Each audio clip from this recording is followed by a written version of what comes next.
we will throw it over to the offense now. Do we have to? We'll give our top.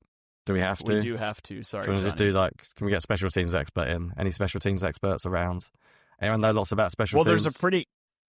There's a pretty good chance that your Wi-Fi will drop you in 5 minutes anyway. That'd be helpful, it'll just actually. Be me, I might just switch it off instead. Yeah. You could do the offense for half an hour. That sounds good to me.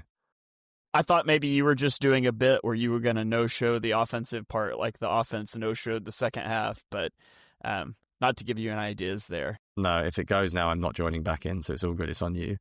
Can I start with offense this week? Yes. Because I'm not even going to call out the person on Twitter because, to be honest, I don't follow him. I don't know who it is, but Eric had a bit of as Eric likes to fire a few more shots than we do on Twitter. And basically, I called this point, just do what works, or I can't remember exactly what I put in the chat with you. Do what works more. Let's just say that. Do what works more. So you all know what I'm going to say because you've all seen the clip and you all have read the same articles as me and listened to the same podcast. But the Eagles ran a toss play in this game. It was play 2, I believe. And I'm only going to break down the way the toss works. It's very simple. It's 12 personnel. They run a toss. Jurgens gets on the move, Steen gets on the move, Malala gets on the move. It's a really nice run at 17 yards, okay? A couple of plays later, play 3 on the film thread. They come out. It's actually the very next play. Was it the very next play? Even better. And by the way, they did fake one more toss later on in the game. It didn't work. But anyway, they fake a toss to the left, same play. They throw it to the right. Simple. After that run, Saquon Barkley ran split zone 4 yards, inside zone 4 yards, outside zone from pistol for 2 yards, and an under center outside zone run for 0 yards. And Bredd is posting the clip or the quote, that I wanted to moan about, where Jeff McLean, fair play to him, asked Kevin Patullo why he never went back to that. And I think it's just a pathetic answer. And I don't like to criticize coaches, but I don't like his press conferences. I don't like the vibe of them. There's a lot of excuses. When Fangio, I feel like the defense is bad, he's like, yeah, we're not good enough. So he said it was a situational play that we got to in the moment. I'm thinking, well, sorry. What situation? It wasn't like end of half. We're not talking like a flea flicker on 3rd and 13. We're talking an early down run from 12 personnel. And it's kind of the way it worked out with the personnel we were in, and it kind of just fit like that. I'm sorry. Again, you weren't in 13 personnel. You won 12 personnel all the time. It is a very standard shotgun, same side outside toss zone. And this led to the argument on Twitter where someone quote tweeted Eric saying lol, these Madden guys just want you to run the same play. I'm like, how many plays do you think there are in the NFL? It's most teams will run 7 running plays. What you do is you do the exact same thing. You do it with emotion next time. You then do it from a different maybe formation. You then put the receivers on different sides. You maybe dress it up. You start an empty. You motion 2 tight end. There are loads of ways you can run out. It's just outside zone with a toss. That's all it is. But the point is that it worked. And when you get something that works, that makes offense easy, because Patullo constantly moans that they can't get things going, which is why you can't sequence stuff, which is true. He's not lying. If all your first down play calls are crap, you're going to struggle to sequence stuff because you don't have anything to build off. So when you have the longest run of the season, I would add, had a pressing at 17 yards from Saquon Barkley, the fact that you wouldn't even try it again is completely beyond me. The fact you wouldn't try and run it the other side. There are so many ways you can dress up outside zone toss. To act like it was only because of the personnel we were in, it was a situational play. If someone wants to explain what the situation was, and I wish they'd pressed him more on that. So also, what situation? We're not talking 2-minute drill. We're not talking end of half. It was whenever it was first quarter at the start. I can't remember if it was first or second down, but it was a very normal down and distance.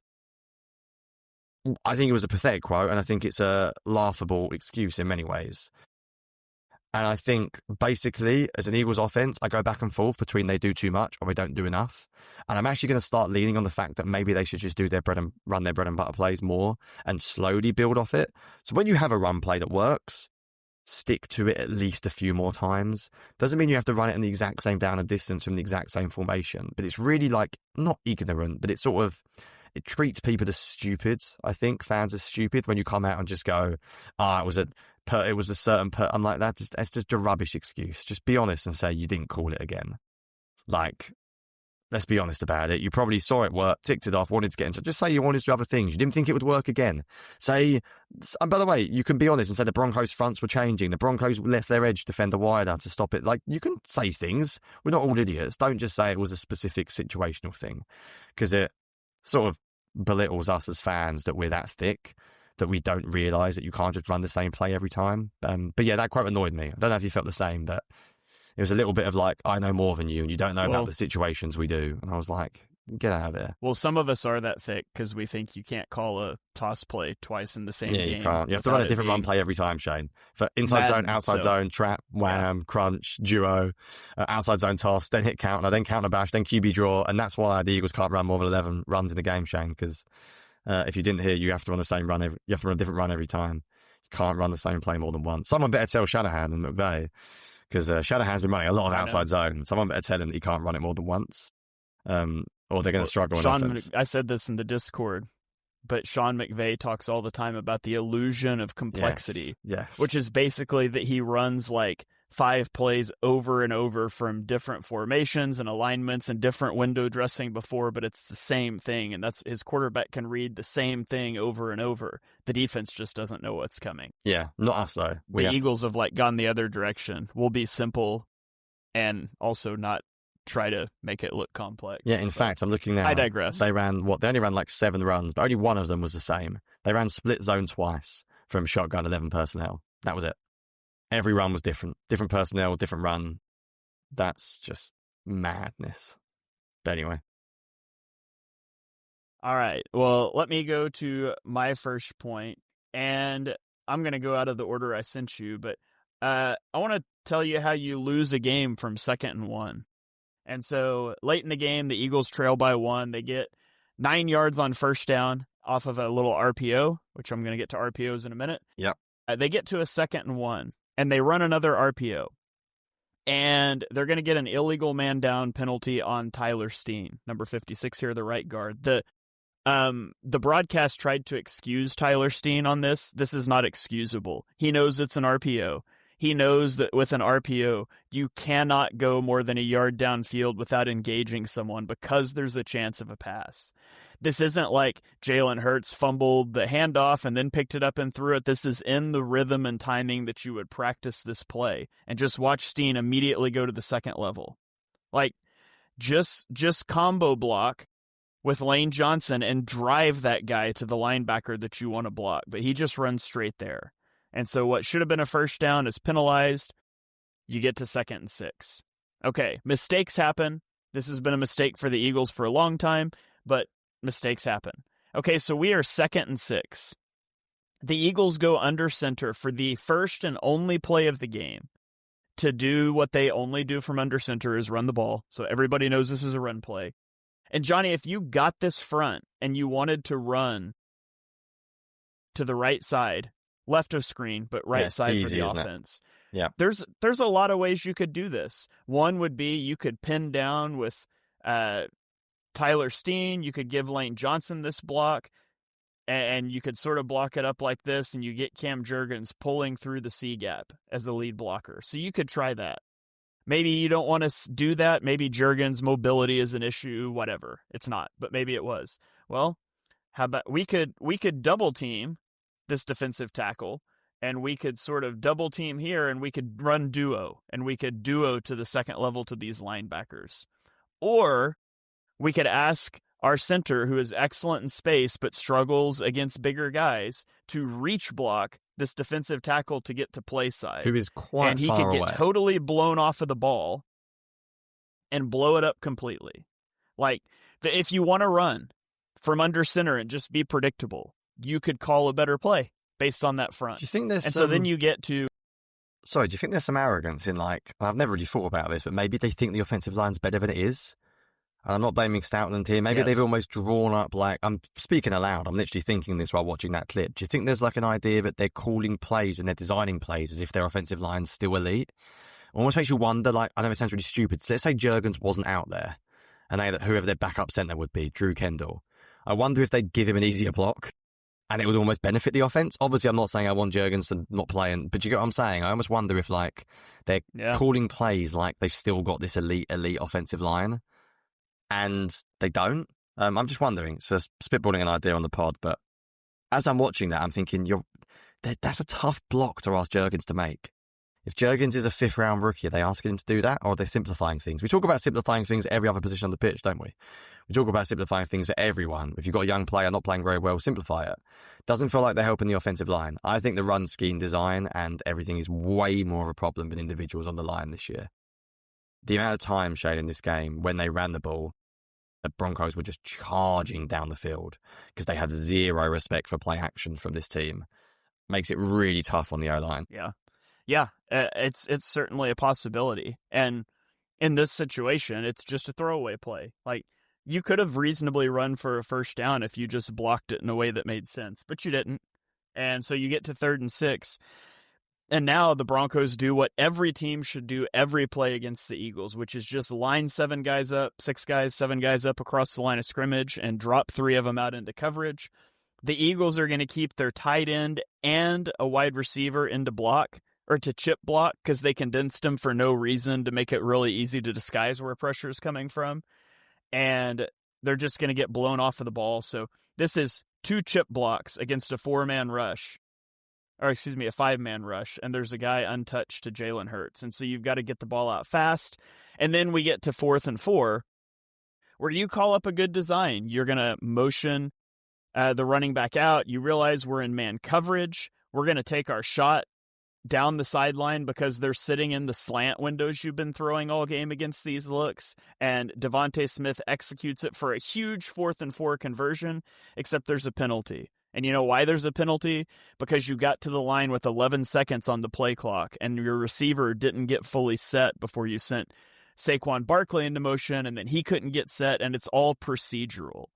So get your plays in faster, call better plays, and stop making easy flags on these illegal men down fields. And I know there hasn't been a lot of them, but this was just a great example in a 4-play sequence of the Eagles shooting themselves in the foot multiple times.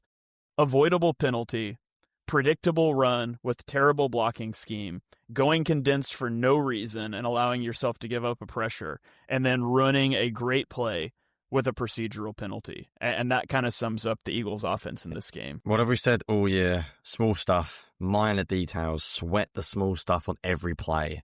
That Tyler Steen rep on the RPO outside zone, or whenever he got to the second level, it's the exact opposite of that. That's not caring about the minute details. The offensive line coach is not telling him before he goes out there. Players not telling him. Make sure when we run RPOs, like consistently repeating it all week. Don't get second level. Don't get second level. They're not sweating the small stuff. Breda Clips mentioning that Dennis Salzman graphic where the Eagles are late to snap the ball. Yeah, it's sort of crazy.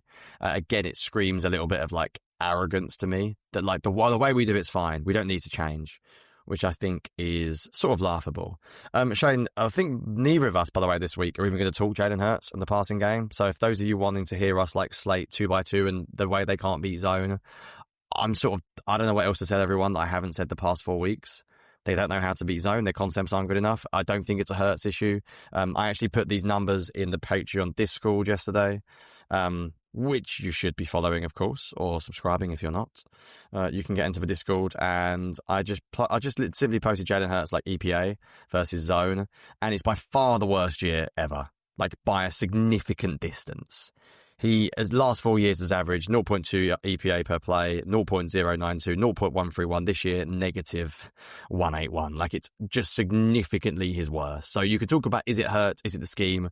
Well, Hurts has been better against zone for 3 straight years. So I'm going to argue that it's the scheme that has made a bigger difference because the receivers are still the same and Saquon Barkley's still there. I wanted to talk about the A.J. Brown play. So should we just get into it? Should we talk effort? I don't even know where it is on my film, but it'll be somewhere there. You'll see it towards the bottom, won't you? I have a bit of a different take maybe to some, and I'm actually not going to blame AJ Brown, which may annoy people. And I know if there's GGN, who's the one in our Discord? One of us is killing, I don't know if it's GGN or someone else is just killing AJ Brown 24/7 in the Discord. And I get it. I do understand it. So my problem is, Shane, every receiver in the Eagles doesn't run plays hard when they're not getting the ball. First, third down of the game, AJ Brown jogged a deep route. Dallas Goedert jogged about 4 routes in this play. And I'm not kidding. Not in this play, in this game. Dallas Goedert was, I think, the biggest issue. AJ Brown, every time, did you know, Shane, when he was in motion opposite the RPO flat, he literally walked out. Like, he walked there. And the reason why I'm going to blame the coaches is because they have let this happen. So what actually happens on this play, everyone's already seen it by now, but A.J. Brown is running like a deep route and he gets redirected, and it's very, very unlikely. Of course, the Eagles go empty and nearly have the best play of the game, of course, or one of the best plays. But this is almost impossible for a QB to throw this look from empty, this kind of route. It's mainly a clear out route. But the Broncos, which A.J. Brown probably doesn't know, only rush 8. So Hurts actually thinks, only rush 3, obviously, drop 8. Hurts actually has time to sit in the pocket. So the reason why I'm blaming the Eagles coaching staff is because they have let this culture exist on the offense. They have let receivers do this. They have let this become a bigger issue. And it's now, I think it might be like a systemic problem with the offense. It's been there since week 1. The very first week of film, Shane, we went, they're jogging deep routes. There was one a couple of weeks ago, wasn't there, where Hurts nearly got picked? Well, I think it was Devontae Smith who didn't, or maybe it was Dotson, who didn't stretch the field vertically enough. And then Devontae Smith was running a deep out, and it was nearly intercepted. And Goddard was jogging, if you remember, to the flat on a 3-level stretch play. This is the first play of the game, which I know you could talk about with Goddard jogging as well. But it actually isn't my least favourite Goddard play of the game. My least favourite Goddard play is actually a little bit later on as well. But it's become now, look at A.J. Brown just once again on this play, Shane. Yes, he's got Pat Surtain on him, but he's jogging. Like, he knows he's not getting the ball. Your job is still to carry that safety, to try and get him as far away as possible. You don't know what coverage they're in. You have to run. And it's now become a cultural thing. And when things become habits in any form of life, they're hard to get rid of. And I think the Eagles are going to have to really knuckle down on this. Like, really knuckle down. And if that means people don't play series, and we all go, where the hell's Dallas Goedert this week because the coaches have pulled him for a drive, I think it's going to have to be a real thing, because I want to blame A.J. Brown on that play, and I want to say he's being lazy, but I actually don't think he's doing that much different than what anyone else is doing on this offense. And I think because it's A.J. Brown, and because the ball is thrown, and because it should have been a deep catch, it looks far, far worse. But the reality is that this is something that has been a very common theme of this Eagles offense. Yeah, I think you can blame A.J. Brown. Like, you're the guy that's talking about being frustrated by targets. Here's a 61-yard touchdown that wins the football game for you. Go run your route. And it's not just A.J. Brown. I've pointed out Dallas Goedert with that. I've pointed out Devontae Smith with that. Less so with Smith, but it's there at times. And I think there's sometimes it's okay. Like, there was one somebody asked me about. It was the deep ball to Jahan Dotson in this game. Devontae Smith is in the slot, and he just kind of jogs out a route. I was like, well, you're not ever coached to do that, but it's single high man coverage, and really you're just reading that middle of field safety and throwing to whichever double move he doesn't slant towards, and he goes towards A.J. Brown. So like that one, whatever. He's not clearing anybody out. It's kind of whatever, I guess. I don't love it, but it doesn't really impact the play. But when you jog these clear out routes, or you just jog a route like that first third down of the game that we talked about, A.J. Brown doesn't run, and so the safety doesn't have to drive off to open up the underneath crossing route. And then Dallas Goedert just jogs, and he's the only guy with one-on-one coverage. And it's pervasive, and it's a major problem. Can you remember Jordan Matthews that we used to take the mick out of? What did he do every rep in training camp? What did every reporter said he did? After every play. In the end zone. Yeah, sprints to the end zone. I joke about it, but things like this become habits. They become routines. The Eagles' offense now has a bad habit of not playing every play hard. And it's actually going to be quite hard to get rid of because it's not one person. When things become cultural about a team, it can take a lot to get rid of it, because players have settled in now. Players are getting well paid, and people like Dallas Goedert know there's no one that can replace him. So to an extent, if I don't think I'm getting it, who cares? And maybe the Eagles need to shake things up a little bit. Maybe they do need to throw some of these clear out routes just to get people running hard. Maybe, Shane, that A.J. Brown one is so bad, it's the catalyst. Maybe that is the one. All the team look at that and think, yeah, actually, we could always get that ball. So maybe we will see it differently tomorrow. Right, finish us up. We're definitely doing less than an hour. Game does not. And Sirianni is supposed to be a culture guy. Exactly. So it's poor. Yeah, it's really Sirianni poor. is supposed to be a culture guy, so this has to be better. Okay. My last 2 points are real simple. I'm just going to run these in the background so you guys know what we're talking about. But the Eagles brought the RPOs back in this game. The little RPO flat routes, they got there a lot of different ways. These scrape routes behind the formation, slant flat, different things like that. But In this game, Jalen Hurts threw 8 passes off of RPOs. And on those 8 passes, he was 6 of 8 for 52 yards and a touchdown with 0.173 EPA per dropback, a 62.5% success rate. On the 37 dropbacks that did not feature an RPO, he was 17 of 30 for 228 yards and a touchdown. He took 6 sacks, 0.247 EPA per dropback, and a 35% success rate. And so again, so much of the Eagles' success in this game off of RPOs and a couple big passes, but down in and down out, their traditional dropback passing game, just not good enough. And so I was glad to see the RPOs back because it's an important feature of their offense and it certainly has its uses, but they've got to figure out the rest of it as well. So really quick point there for me. Do you want me to go ahead and do my last one as well? Yeah, go for it. Go for it. Okay, on my last one, I want to talk about how the Eagles are handling pass protection. Jonny, how many... Well, I'll do my thing first. Never mind. So on this first play, the Eagles... I'll ask you the question later. So the Eagles are going to... They get the motion here that tells you this is man coverage, and they're going to run like a little concept here that's designed to free up A.J. Brown. So you sort of run the flat with the slant, and you're trying to get A.J. Brown inside off of man coverage. And then you've got Devontae Smith running the corner route. Here's the problem. Dallas Goedert blocks, Saquon Barkley blocks. You know it's man coverage. That means there's 2 bodies in the middle of the field looking for work, which is where you're running your primary into all these extra bodies by design. And then it's even worse that the Broncos only rush 3, so you max protected against a 3-man rush.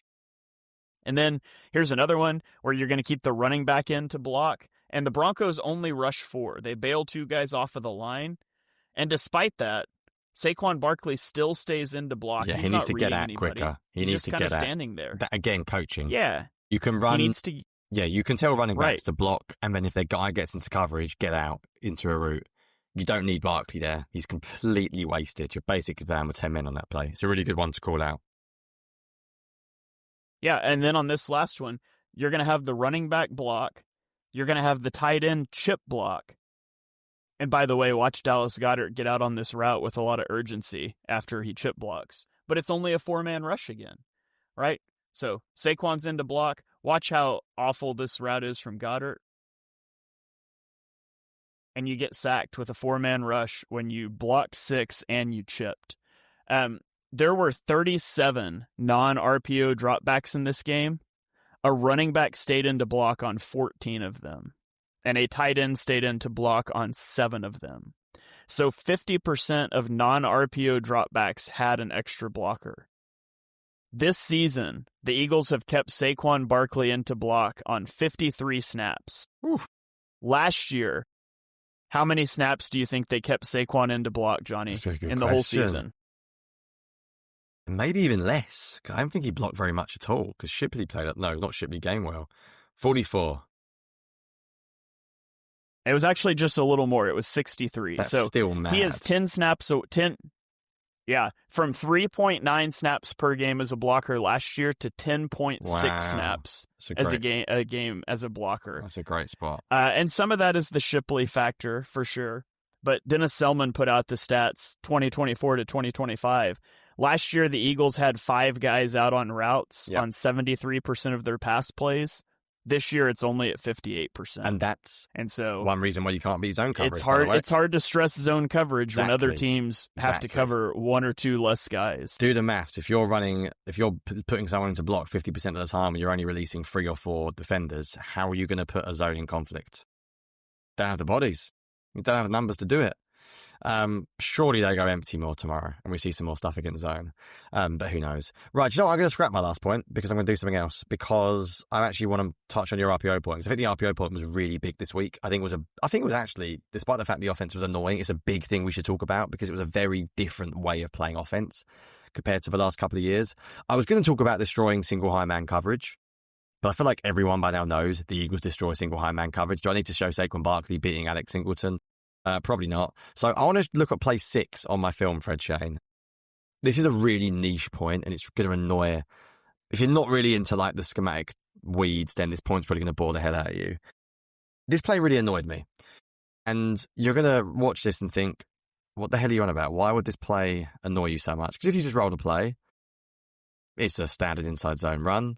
Dickerson ends up falling down, but all it's fine. Standard run, actually quite a successful run. I think it might have been 4 yards or something, which based on the Eagles these days is like a great run. The reason why this play really annoyed me is, and I think we talk about this all the time, anyone can call inside zone, anyone can call RPO bubble screen, like whatever. The way you design offense, and I'm going to say the same thing, you have to sweat the really small stuff. So to me, what's the benefit of a shotgun run game, Shane? It's the number one benefit of it. That the QB can keep the ball, and there's also pass options. Now, look at the two edge defenders on this play. The whole idea of having a mobile quarterback is your QB can take one of them out. You get +1 in the run game. Both their edge defenders are being blocked. Jalen Hurts it's a fake read. It's a pretend read. He's not keeping this ball. Where they're blocking, he is not reading. He looks like he's reading him, but it's a fake read. He's handing this ball off every time. He looks like he might be going out to the left, but he's not actually reading the guy. They're not telling everyone to leave him unblocked. Remember the great Micah Parsons games when the Eagles wrecked him? What did they do? They just didn't block him. Basically just said you can never be right. And then the worst thing about this play in the world is they're running an RPO bubble screen. Supposedly they are. Look at the way that Jalen Hurts hands the ball off. And it's so obvious, right? But if I can see this, any defensive coordinator can see this as well. He's literally facing the wrong way. So if you go back to the very start of the play, before we even run the play, look where Barkley is and look where Hurts is. I now tell my defenders, the second you see the 3 receivers the other side, you basically can charge downhill instantly. Because the Broncos could have one cornerback out in the flat, Shane. They can never throw this ball. Jalen Hurts doesn't look at Devontae Smith once. He will never, ever throw this bubble screen. I actually think they've got decent numbers out there. I think he could throw it. I think you can make it. It's laughable, isn't it, how bad it is? Like from an offensive design point of view, there is no way in hell he could ever throw this ball. Are you laughing at Dickerson? Yeah, I was just laughing at the fact that if he did throw it, I think that Dickerson is an illegal man downfield because he fell further than 1 yard downfield. Look at 23 or 20, the guy behind 0, right? Look at him come down against the run. That's Juergens, but look at the guy. See the nickel guy who should be on Devontae Smith, right? Look at him. Look at him come downhill against the run. This guy here, yep. Ends up making a tackle. Why is he so far inside? Look where Devontae Smith is, the guy he's supposed to be covering on this play. It's like 7-8 yards away because he doesn't actually have to worry about... He doesn't even look at Devontae Smith. He knows. It's so obvious that I can see this. How they design offense. And I'm also going to make a tiny psychological point here, Shane, as well. Remember we said about habits? You block hard every play. You run hard every play. Do you know what happens when you call plays where guys have no chance of getting the ball? They just jog it out. Look at AJ Brown's blocking attempt here. But do you know what? Am I going to blame AJ Brown for not blocking hard on this play? Why the hell would he? He basically knows there is no chance in hell this ball can ever go to Devontae Smith because the second you see where they're lined up pre-snap. So if you're going to now start running shotgun RPOs, what do you need to do? Well, firstly, you need to actually ignore an edge defender. Just don't block him. Physically, don't block him. If he crashes down, you keep it. If he looks at you, you hand it off. Don't block the guy. And secondly, when you run this play, you need to make sure that you are looking, which sounds so obvious, but I can't believe I'm even saying this, but I watched this play and I was like, there's no chance of you being able to throw this. And guess what happens, Shane? If you do throw the bubble screen early on, and this is my final point because we're going over an hour, we said we wouldn't, but if you throw the bubble screen earlier on and Devontae Smith only gets 3 yards, why is that still a good play? Because the guy who tackles Barkley there is not in that position. He is closer towards Devontae Smith. And that's what all comes back to sequencing. It all comes back to the details of offensive design. The Eagles don't prioritize the small stuff. They don't sweat the really minutiae details. And I think it all goes back to culturally, their plan is, we're better than you, therefore we're going to win off vibes. And I think a lot of the Eagles offense the past few years has been, we don't need to sweat the small stuff because we're simply going to beat you by being better than you. And I think it's caught up to them. So really minor point, really niche point to end with on the show. But the more you look at that play, the more you think it summarizes why they're struggling, because it's incredibly obvious that play is not been thought out properly, in my opinion, anyway. Well, you see, Jonny, that was actually a situational play that they got into in the moment. Yes, sorry. And so kind of the way it worked out, the personnel they were in, and it just kind of fit like that. Yeah, sorry, Patudo. You're right. I'll stay in my lane. All right, well, that is going to do it for this episode of On the Shane Page. Thank you guys for tuning in. Apologies for Jonny's awful internet again. It'll be fixed on the recording that goes into Patreon. So, Shane, It'll be fixed for the audio platform. When I stood up, I did actually, because I have a nice little soundproof room here, and I'm wondering if I was blocking the signals, whether that's a thing. IT guys can laugh at me. So I've opened the door, and it hasn't froze, I don't think, since I stood up. So maybe I've just been blocking the signal by soundproofing myself in this room. So it just means my wonderful wife I can literally send you the listen. Screenshot from Discord after last episode when we told you that, but I digress. So maybe that was one of the reasons. But although I'm saying this, Shane, I've recorded about 500 times on the other platform with the door shut without a problem. So I'm still blaming Riverside, not my stupidity. But let's get out of it. We're too long already. Sorry, T, you definitely got it too late. We're an hour in. We're not doing any more offense doesn't deserve any more takes from us. All right. Well, that is going to do it. Hopefully you guys enjoyed this episode. Like I said, it'll be up on audio platforms with a little better audio in the next hour or so, and it'll be dropping into Patreon with the video as well. If you want some more content, I did 42 minutes on the Eagles pass game in the Patreon. Eric is working on a player spotlight for Cam Jurgens. Jonny is working on a preview after this. There's going to be a lot of stuff dropping in there, so come check that out. Yeah. So come check that out at patreon.com/Eagles Film Room. And other than that, we will catch you guys next week for another episode. Go Birds. This is a real good story about Bronx and his dad, Ryan, real United Airlines customers. We were returning home, and one of the flight attendants asked Bronx if he wanted to see the flight deck and meet Captain Andrew. I got to sit in the driver's seat. I grew up in an aviation family, and seeing Bronx kind of reminded me of myself when I was that age. That's Andrew, a real United pilot. These small interactions can shape a kid's future. It felt like I was the captain. Allowing my son to see the flight deck will stick with us forever. That's how good leads the way.